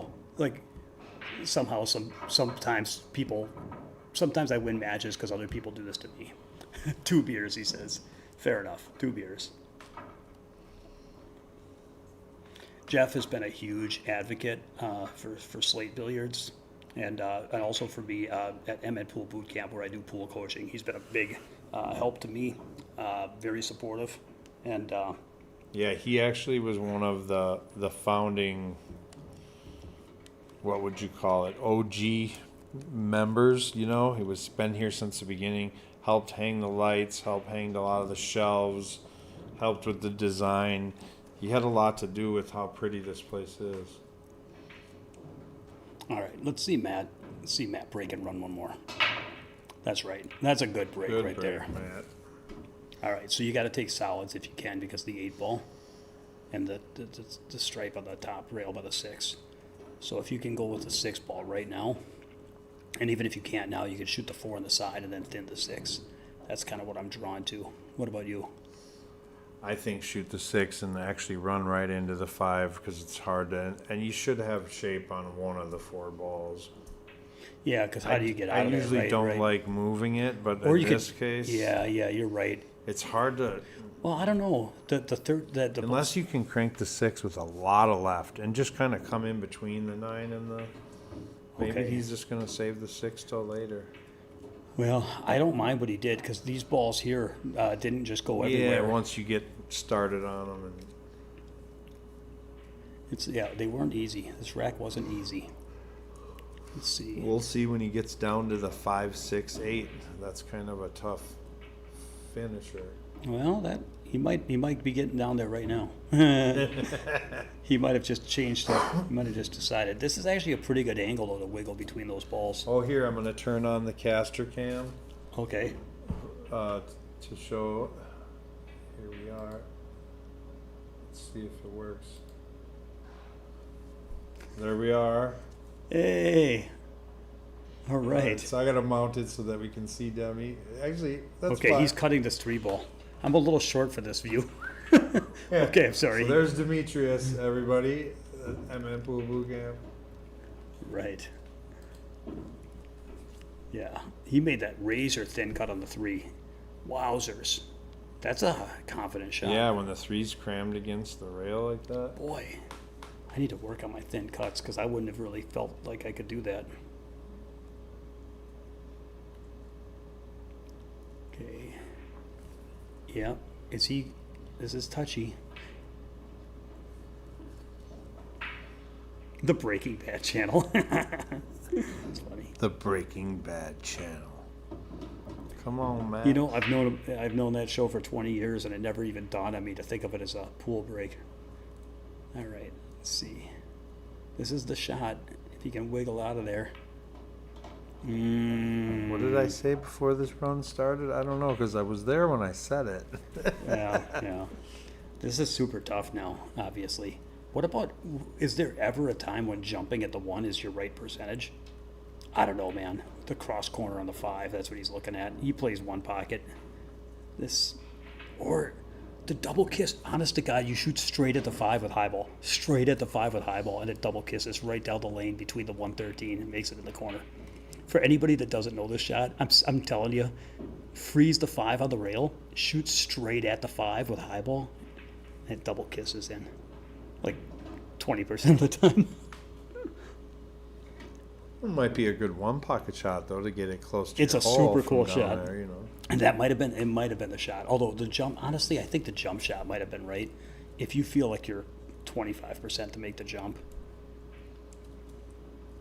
Oh, hey, Ryan. Ryan's in the chat. The players, we've got Matt and Jeff Watts. I know Jeff Watts well. I don't know Matt very well, but he plays a lot of Scotch doubles with Mike Pankoff, our resident 1 pocket and pool instructor here on site.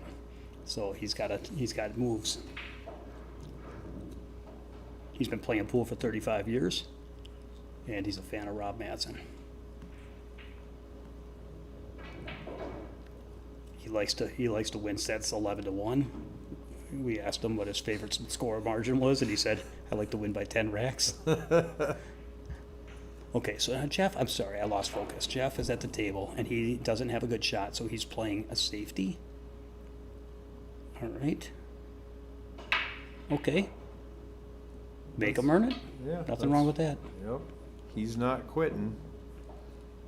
So this is where, would you ever, now I know that on paper this is a bad shot, but just given how it's going, would you ever just tie the 5 up with the 8? No, you're going to take a cut. If the 5 cuts, you got to take a cut at it. That would be a pretty cold-blooded thing to do, though. Just roll the 5 up onto the 8 and wedge them on the back of the 9 there and be like, go ahead. I think I'm doing that shot right now. I mean, gosh. What is he looking at? Shooting a 5 off the 1 or something?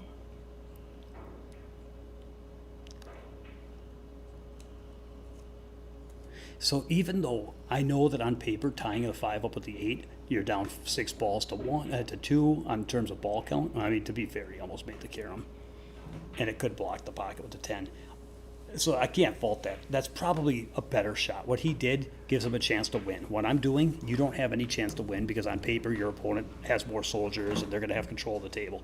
But when you're looking at the momentum of the match and the way things are going, tying up the 8 ball is just kind of discouraging.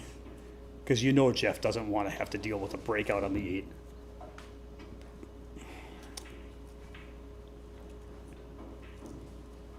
All right. This is where you go into give up stroke and you just start freewheeling.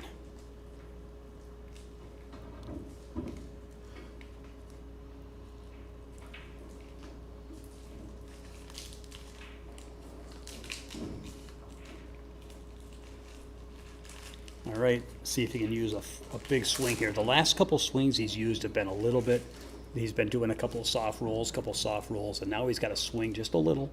So let's see his timing. Good timing. Look at that swing. Well, that's a good shot. Well. Come on, Jeff, walk over and look at your angle on the 15. He Come could on. see it. They're unfolding like the petals of a lotus flower. He can see it all. Half ball hit, natural high ball, 1/8 of a tip inside, thread the field goal position, leg the 10, spear the 8, and then run 9 racks and out. And just go shake his hand with a dead fish handshake. Okay, I'm getting a little ahead of myself, maybe. Just possibly, I'm getting a little ahead of myself. Ooh, a little flat, a little flat. He's going to have either some distance. Yeah, maybe he did need to double check that angle. It was funny though, because if he stunned, he could have gotten too thin on the 15, but if he rolled, he can get a little full. He's okay. He just follows 2 rails out of there. He's just got to use good speed. Good, it's good. That's good speed. I think. Maybe. Whew. But you know this is tough. And with that 8 ball there, oh no. Yeah, he kind of one-stroke that. I understand.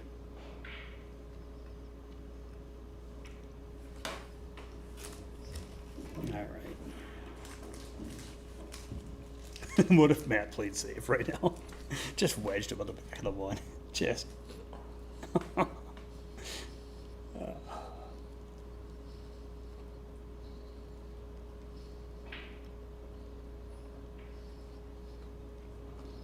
So, you know, this is, given the score, it's not that much pressure, of course. But if this was hill-hill and this was your 3-ball run, you would not think of this as an automatic 3-ball run. Because you're going to have to accept, you're going to have to accept a half tough shot on that 8.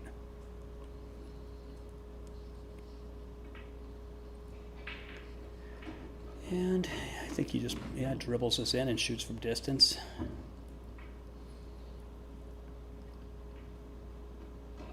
Yeah, that's what I'm saying. Like, if the score was anything close, this is very tough. Even still, it's tough. It's just, it's tough because of the physical difficulty of the shot, not because of the pressure.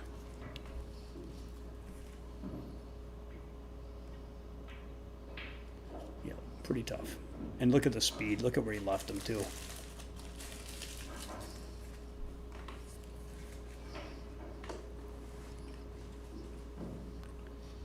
Well,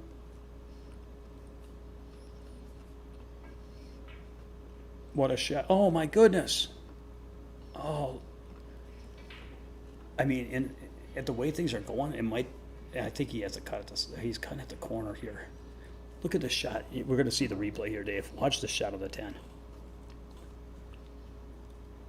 Man, he hit that so clean. Look at this shot. Okay, now we got to look at the 8 ball, too.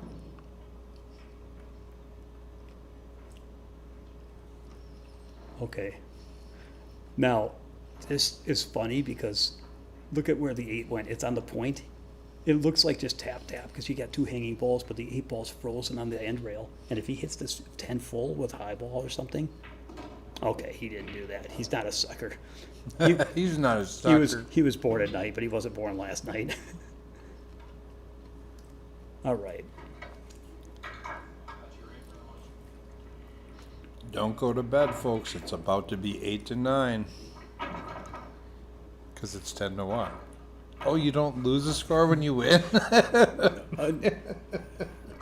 Dave's never made it to the hill, so he doesn't really know how that. I'm just waiting for the 4.99 to start up. Sheesh.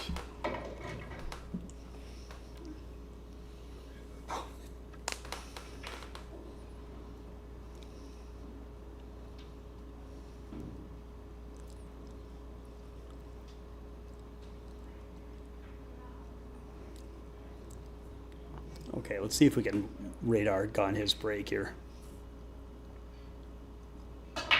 Ooh, that was 18.6 miles an hour by my estimation.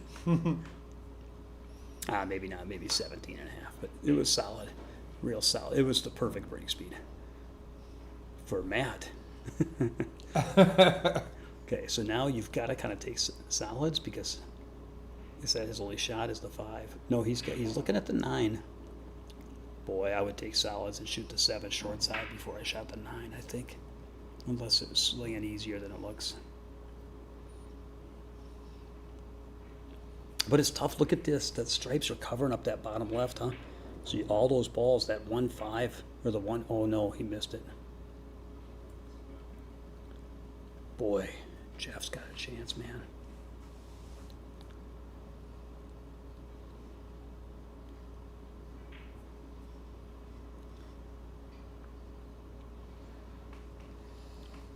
I mean, if you can flick the 6 in, get a shot at the 2, you know, maybe play the 1 up by the 5. It's got a big pocket. There's ways. I don't like shooting anything jacked up. I don't think I would start with a jacked up shot from over the top of the 6. And I don't really like stripes here. I just feel like you'd have to play a combo and then it's hard to control everything. I really like just starting, maybe just flicking the 6 on the side and just take the right object ball group, step 1. It's also nice to start with a shot that's 100%. You just want to make sure you cut this really, really thin. Okay, or he's doing it the other way. He's hitting a low ball and he's going to try to like... Oh, he did take the combo. Okay. Well, he's at the table. And what I liked about the way he played it is he knew he would have a shot at the 14 on the side. He wasn't counting on shape for the 11 ball. So if you're going to play the combo, that's the right way to play it.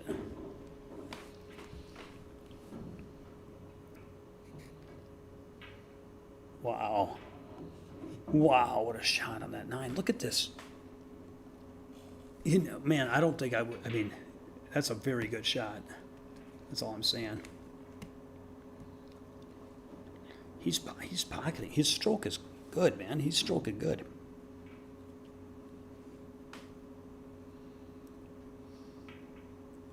Wow.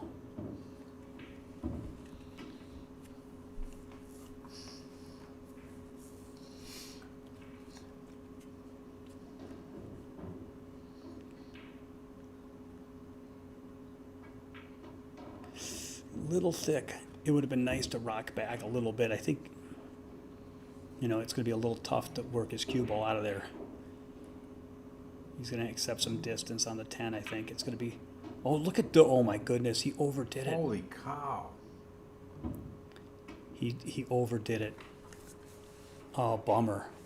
Oh, bummer. Because he would have... If he came up 3 or 4 inches, even 2 inches less than that, he could get on that 14 and he'd have a legitimate chance. Having another, yeah, we could possibly have Did he get a another. window? He might have gotten a window. He's looking like he got the window. Dude, if he got a window, that's I don't know how it leads to anything, but it's pretty much a miracle to get that window. No, he didn't quite have it. Wow, that was a pretty cool shot, guys, from being as straight as he was to get the cue ball to go 2 rails and out. He hit that. He cheated the pocket, caught it on the side rail side of the pocket to create some angle, and then use some inside spin to spin out of there.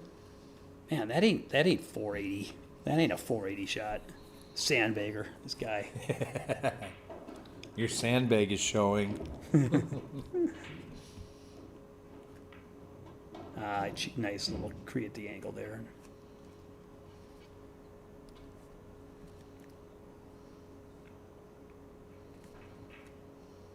Yes, I've taken the old Shane Mika match. This, still got to run the balls out.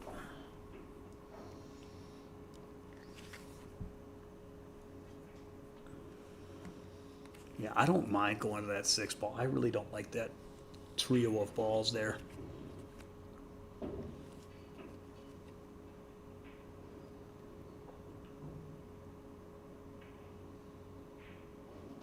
He had a situation like that in one of the early racks, and he correctly found a way to get rid of those balls, and he's doing it again here. Good shot.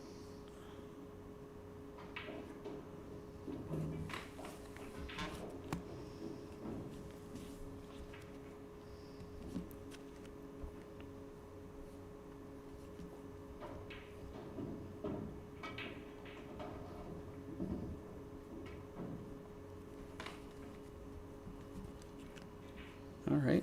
It's tough to get on the right side of the 1 ball after shooting this 4. Sometimes, would you ever draw back for the 2? Just so you don't have to worry about or you could do the same thing off the, he's cutting the 1 on the side. Okay. Well, it looks like it's gonna work out. Cue ball was on a good line.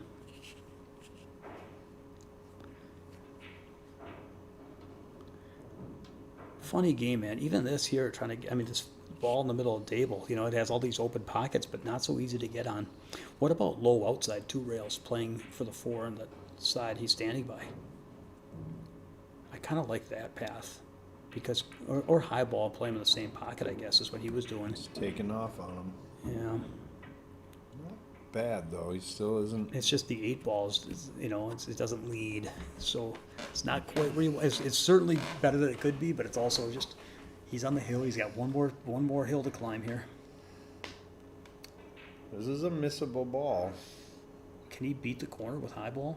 That's what it looks like he's doing. Yeah, he hit it thick, and I think that the reason he hit it thick is that if he cut it in the corner, it was bringing the other corner pocket into play with the cue ball.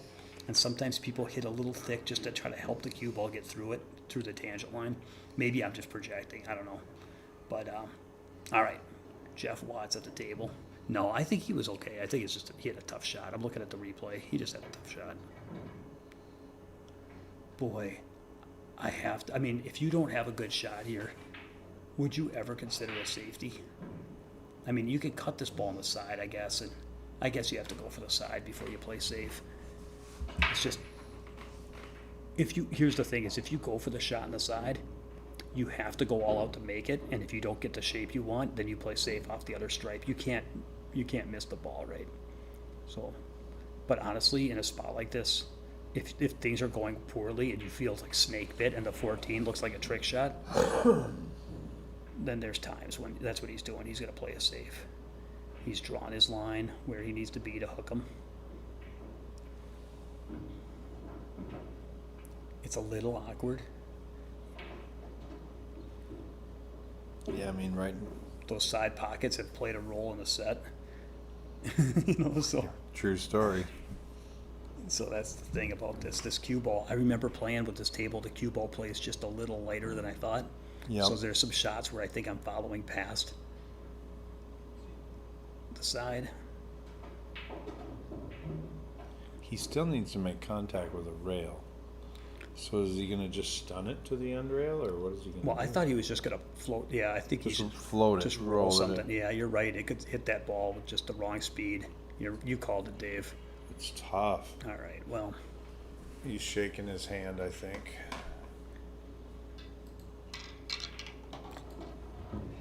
Well, I'll tell you what, man. You guys get to see how the sausage gets made in a tournament pool. When you flip on the screen, I told somebody the camera adds 30 pounds and it takes away 30 Fargo points. And the truth is that it's a really hard game, and that if somebody followed you around with a camera and watched all your sets, people always have a few sets where they're like, "Oh man, I can't believe it." But we have the luxury of just tuning that out, pretending it didn't happen, and writing it off as a bad day and just pretending it didn't happen. But when you're on a stream, you don't have the luxury, and the truth is that we all turn in sets like this. Meanwhile, Matt, didn't finish. But I'll tell you what, his finish was the weakest part of the set. But up until 9-1, he played just suffocating. Like, he didn't really give Jeff anything easy. Jeff had a couple opportunities at the table, of course, but like, he didn't give them to him. Like, Jeff was always having to earn it. He was always having to earn it, and Matt was just running out like water the whole set. So Yeah, Matt didn't make too many mistakes, like you said, even until the very, very and sometimes, end. you know, and let's be fair, when it went 1-1 and he breaks and runs 2 racks in a row to go up 3-1, it just got like, sometimes that just creates the momentum and sets the tone. And I'm not saying like he won the set when he was up 3-1, but running those 2 racks early, I really feel like he got himself a comfortable lead and just never looked back. And so he did what he had to do to get a big comfortable lead, and then well played, Matt. I'm impressed, man. You said you've been playing a long time. Well, it shows. That was a well played set. Veteran set right there, Matt. Maddox goes to the next round of the tournament. Our next match is tomorrow night. Contran will be playing one of Slate's own. So I do not think that will be live streamed. I have not talked to them guys. Contran is a 586. Brad Baker is a 587. They're battling tomorrow at 6:30. Saturday we have 4 matches, and I believe the live stream will be running all day. I believe Sam Hall and Angela will be doing some of the commentating. Possibly get Brian Brecky if he's not golfing because of the rain. If not, I'll be in and out of here, but we will turn the live stream on tomorrow because we have 4 matches going on. Not sure who will be the premier match yet, but thanks for tuning in. Dave O'Keefe, Demetrius Gelatis. All right. Thanks, Dave.